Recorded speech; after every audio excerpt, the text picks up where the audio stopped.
मित्रांनो नमस्कार. आजच्या भागामध्ये आता जी मालती आहे ती जेवण करायला खाली येते आणि जेवणाचं ताट बघून म्हणते की आबांनी खरंच माझ्यासाठी किती छान डेकोरेट करून ठेवलं ना ताट. खरंच माझ्यावर खूप जीव आहे त्यांचा, पण माझा ना खूप चिडचिड होती. मी तरी काय करू, माझा आबांवरती सगळा राग निघतो. मी असं करायला नको आहे, कारण आबा खरंच खूप चांगला माणूस आहे. माझ्याकडून खरंच खूप मोठी चूक होते. आबांना मी दोष देते, पण काय होणार करणार. हे राणीमुळे माझं सगळं कुटुंब विस्कटलं. तिच्यामुळे माझ्या घरातले सगळे माझ्यापासून दूर होत चालले आहेत. माझी चिकू देवाने माझ्यापासून हिसकावून घेतली ह्या राणीमुळे. आणि आता माझा इंद्र पण तिच्या घरी राहायला गेलाय. आता माझं कोणीच नाही राहिलं. हे तर माझे कधीच नव्हते, हे तर त्या वस्तीतल्या लोकांचेच होते पहिल्यापासून, असं म्हणत असते.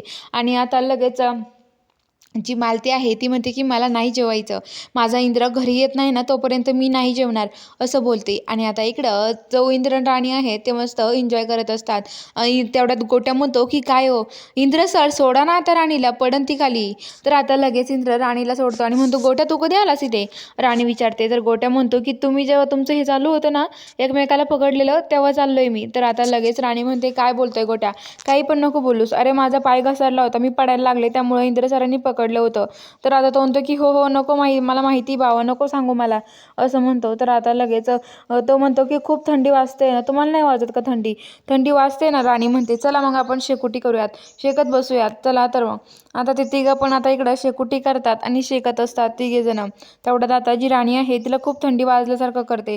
तेवढ्यात इंद्र तिच्या याच्यावर टाकतो, तिच्या हातापायात झाकून टाकतो. तर आता लगेच तिच्या अंगावर डोळ्यावर डोक्यावर टाकतो. तर आता लगेच ते रग टाकल्यावरती राणी लगेच तो कमी पडतो, इंद्राच्या अंगावर राहत नाही. त्यामुळे ती राणी इंद्राकडे सरकत सरकत चालते आणि इंद्राकडे बघत बघत असते. इंद्र ते दोघं जण एकाच त्या शॉलमध्ये रेखत असतात आणि राणी इंद्राकडे बघते आणि इंद्र राणीकडे.